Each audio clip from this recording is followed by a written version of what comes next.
Hello class 10th students. चलिए आज हम लोग chapter 10 the sermon of at Banaras करते हैं। सरमन एट बनारस, सरमन का मतलब आप समझते ही होंगे, जो प्रवचन देना होता है उसको सरमन कहा जाता है। और ये बनारस में जो सरमन दिया था गौतम बुद्ध ने, उसके बारे में है। चलिए देखते हैं स्टोरी क्या है। गौतम बुद्ध 563 BC और 483 BC, 563 BC में उनका जन्म हुआ था और 483 BC में उनकी डेथ हो गई थी। Began life as a prince named Siddhartha Gautam.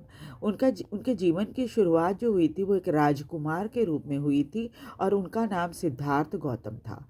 In northern India और भारत के उत्तरी राज्यों में इनका जन्म हुआ था। At 12, he was sent away for his schooling in Hindu sacred scriptures, and 4 years later, he returned home to marry a princess. और आपको पता ही है पहले क्या होता था, जब बच्चे बड़े हो जाते थे, 12 वर्ष के हो जाते थे, तो क्या होता था, उनको गुरुकुल में भेज दिया जाता था पढ़ने के लिए, जहाँ पर उन्हें Hindu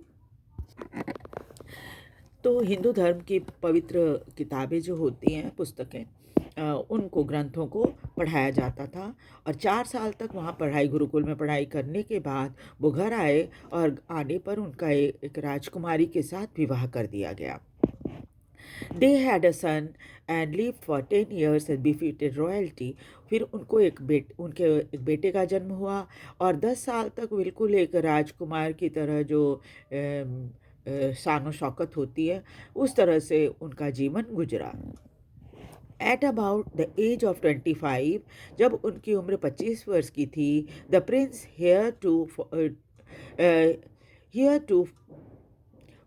shielded from the suffering of the world while out hunting chanced upon a sick man, then an aged man, and then a funeral procession, and finally a monk begging for alms.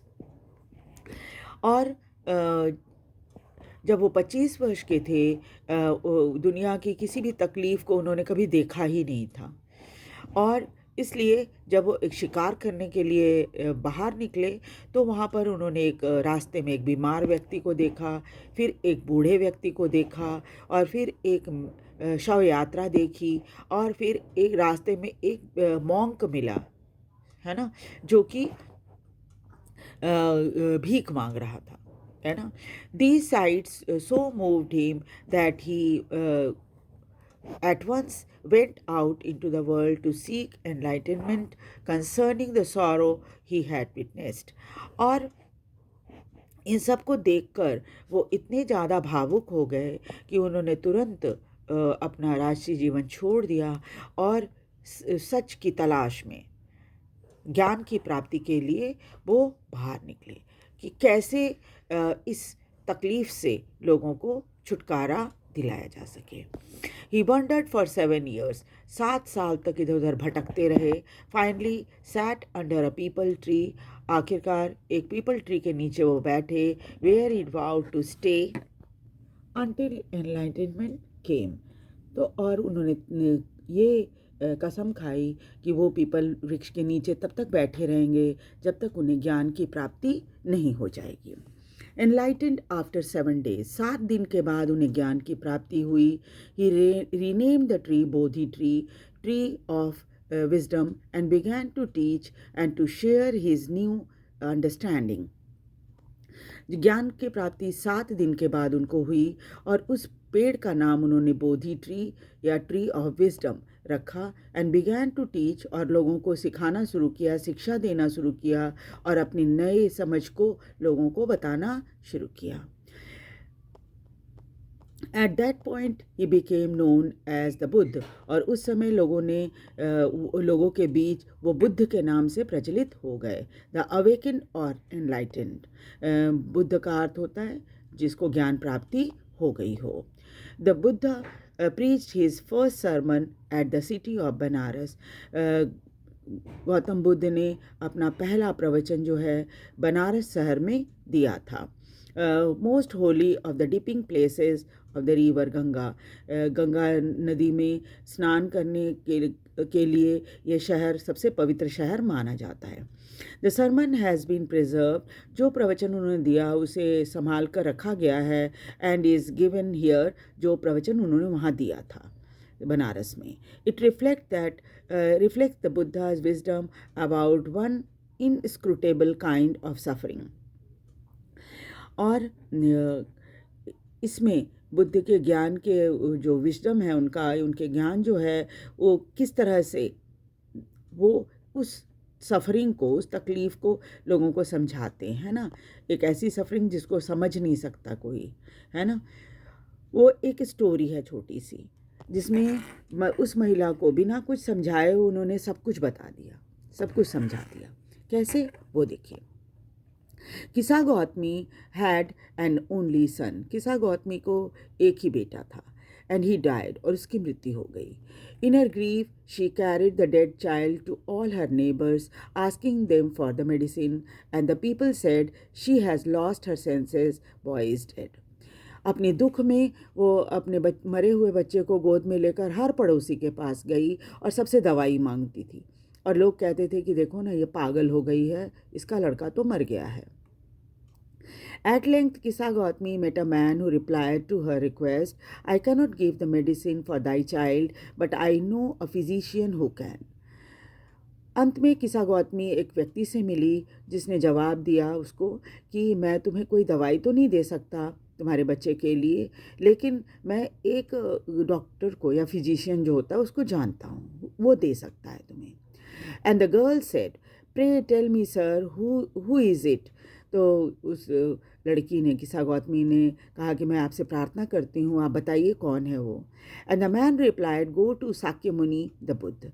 तो उस व्यक्ति ने जवाब दिया कि साक्य मुनि के पास जाओ, जो बुद्ध जिनको कहा जाता है।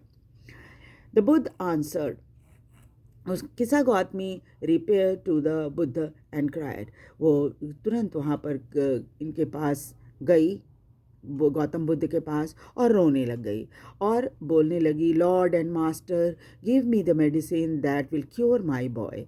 धीश भगवान, आप तो मास्टर हैं, मुझे दवाई दे दीजिए जिससे मेरा लड़का ठीक हो जाएगा। द बुद्ध आंसर्ड, तो बुद्ध ने जवाब दिया, I want a handful of mustard seed. कहा कि मुझे एक मुट्ठी सरसों के दाने चाहिए। सरसों आपने देखा ही होगा ना, पीले रंग का होता है, तो सरसों के दाने चाहिए, एक मुट्ठी।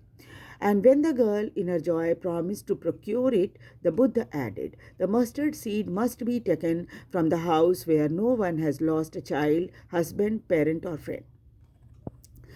तो वो बड़ी खुश हो गई। बुद्ध ने जब कहा कि भाई एक मुट्ठी सरसों के दाने चाहिए, तो बहुत खुश हो गई, बोले कि हाँ, मैं बस अभी तुरंत वादा किया कि भी तुरंत लेकर आती हूँ।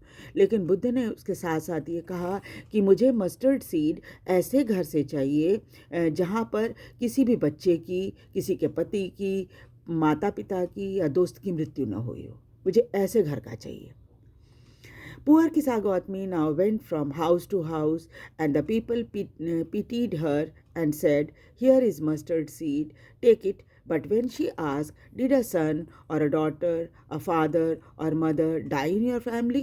They answered, alas, the living are few, but the dead are many. अब बेचारी किसा गौतमी जो है घर घर गई, लोग उसके ऊपर बहुत ही दया करते और कहते कि लो मस्टर्ड सीड ले लो। जब वो पूछती कि क्या आपके घर में कि बेटे का, बेटी का, पिता का, माता का या कोई ऐसा है जिसकी मृत्यु हुई हो, तो वो जवाब देते कि अरे मत पूछो, मरने वाले की संख्या ज़्यादा है, जीवित की कम है।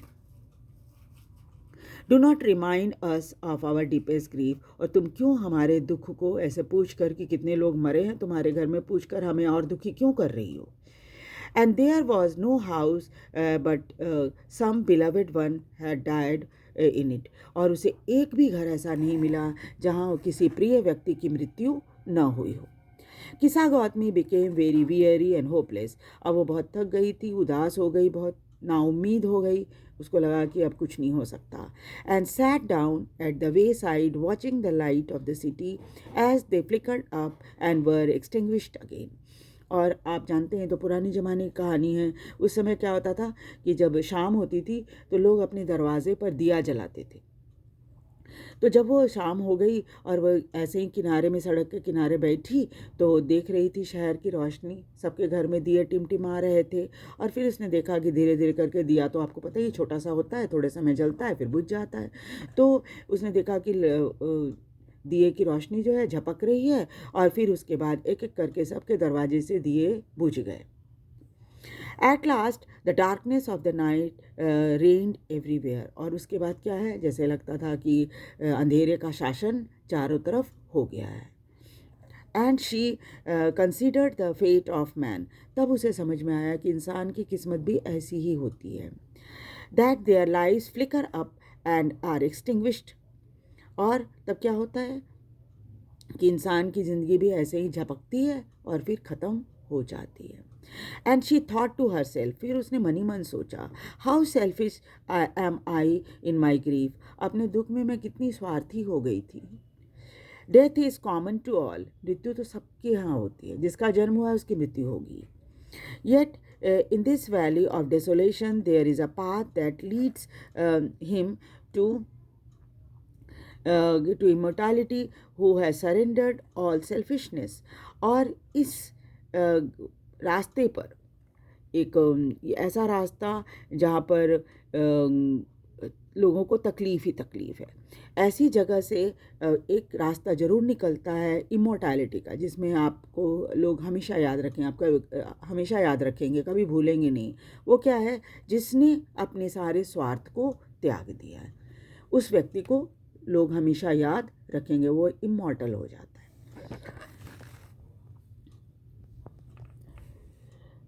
द बुद्ध सेड, जब वो बुद्ध के पास पहुंची तो बुद्ध ने उन्हें समझाया, the life of mortal in the world is troubled and brief and combined with pain. जो लोग इस धरती पर जन्म लेते हैं उसका जीवन बहुत तकलीफ़ों से भरा होता है, बहुत छोटा होता है, और बहुत बहुत दर्द होता है उनके जीवन में। For there is no there is not any means by which those who have been born can avoid dying। और कोई ऐसा तरीका नहीं है जिस व्यक्ति ने इस धरती पर जन्म लिया है वो मृत्यु को अवॉइड कर सके, यानी उसकी मृत्यु ना हो, ऐसा कभी हो ही नहीं सकता। After reaching old age there is death. व्यक्ति बूढ़ा हो जाता है, मृत्यु हो जाती है। Of such nature are living being. जीवित लोगों का यही नेचर है, यानी जिसने धरती पर जन्म लिया है उसकी मृत्यु होगी। As ripe fruits are early in danger of falling. जैसे पके हुए फल जो होते हैं वो जल्दी गिर जाते हैं। So mortal when born are always in danger of death. इसलिए मॉर्टल यानी जिसका जन्म हुआ है इस धरती पर, उसको हमेशा मौत का खतरा रहता है। As all the earthen vessel made by potter end in being broken, so is the life of mortal। जैसे मिट्टी के जितने बर्तन रहते हैं वो सब एक न एक दिन टूट जाते हैं, लेकिन आप खुद ही सोचो कि जो कुम्हार होता है ये सोच के तो नहीं बनाता ना कोई बर्तन कि उसका बर्तन टूट जाएगा, लेकिन मिट्टी के बर्तन टूट जाते हैं। वैसे ही इंसान की ज़िंदगी होती है। बोथ यंग एंड एडल्ट, चाहे वो नौजवान हो या एडल्ट हो, प्रौढ़ हो, बोथ दोज आर फूल, चाहे वो बेवकूफ़ हो, दोज हु आर वाइज, चाहे बुद्धिमान हो, all fall into the power of death. मौत की शक्ति के सामने सब को झुकना पड़ता है। All are subject to death, सबको मृत्यु मिलनी है।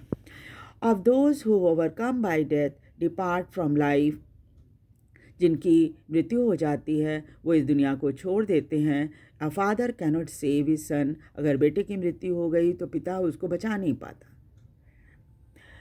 नॉर किन्समैन देयर रिलेशन, चाहे कोई रिश्तेदार हो वो भी नहीं बचा सकता। Mark, while relatives are looking on and lamenting deeply, one by one mortal are carried of.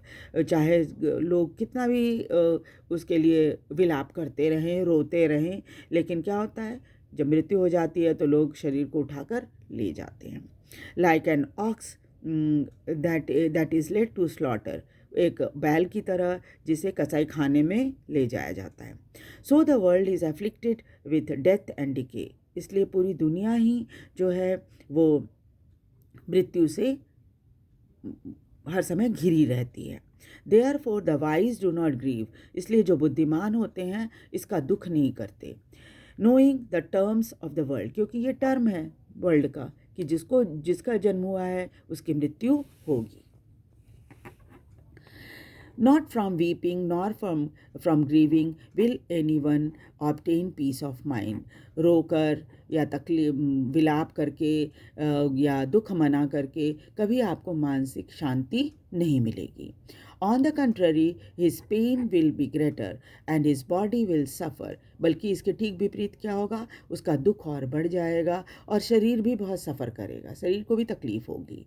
He will make himself sick and pale. हो सकता है दुख मनाते मनाते वो बीमार हो जाए, पीला पड़ जाए. Yet the dead are not saved by his lamentation. लेकिन कितना भी सिर पीट ले वो, रो ले, विलाप कर ले, जिनकी मृत्यु हो चुकी है वो वापस कभी भी नहीं आएंगे. He who seeks peace should draw out the arrow of lamentation and complain and grief. इसलिए जो लोग चाहते हैं कि उन्हें शांति मिले, मानसिक शांति हो उनको मिले, तो वो इस दुख, तकलीफ़ और शिकायत से एक के सामने एक लकीर खींच देना चाहिए, है ना, कि भाई अब तो जिसकी मृत्यु हो गई उसको हम वापस नहीं ला सकते. इस सच को हम स्वीकार कर लें उतना अच्छा है, जितनी जल्दी स्वीकार कर लें उतना अच्छा है. He who has drawn out the arrow and has become composed will obtain peace of mind. और जिसने ये काम कर लिया, यानी कि सच को स्वीकार कर लिया, वो उतनी ही जल्दी दुख से छुटकारा पाएगा और उसे मानसिक शांति मिलेगी. Who has overcome all sorrow will become free from sorrow and be blessed. और जिसने अपने दुख पर काबू पा लिया है वो जल्दी ही अपने दुख से छुटकारा पा लेगा और सबसे ब्लेस्ड यानी कि सबसे सुखी व्यक्ति होगा. तो ये तो है स्टोरी जो जीवन की कड़वी सच्चाई को बताता है ना, जो किस्सा गौतमी को गौतम बुद्ध बताना चाह रहे थे. तो आज तो हमने स्टोरी ख़त्म कर ली है. मैं उम्मीद करती हूँ आप ध्यान से इस स्टोरी को पढ़ेंगे, सुनेंगे, वीडियो को देखेंगे और साथ ही साथ इससे रिलेटेड जो क्वेश्चन है बहुत सिंपल क्वेश्चन है. इन सब को आपका स्टोरी आपको समझ में आ गई तो आप आराम से एग्ज़ाम में आंसर लिख पाएंगे, चाहे एग्ज़ामिनर कहीं से भी क्वेश्चन आपको दे दे. चैप्टर पढ़ना बहुत ज़रूरी है. ठीक है, तो आप ध्यान से इस चैप्टर को पढ़ेंगे और एक बार समझ जाएंगे तो आपको आंसर लिखना आसान हो जाएगा. आप इसे लाइक और सब्सक्राइब ज़रूर कीजिए, शेयर भी कीजिए ताकि दूसरे बच्चे भी इसका फ़ायदा उठा सकें. Thank you very much.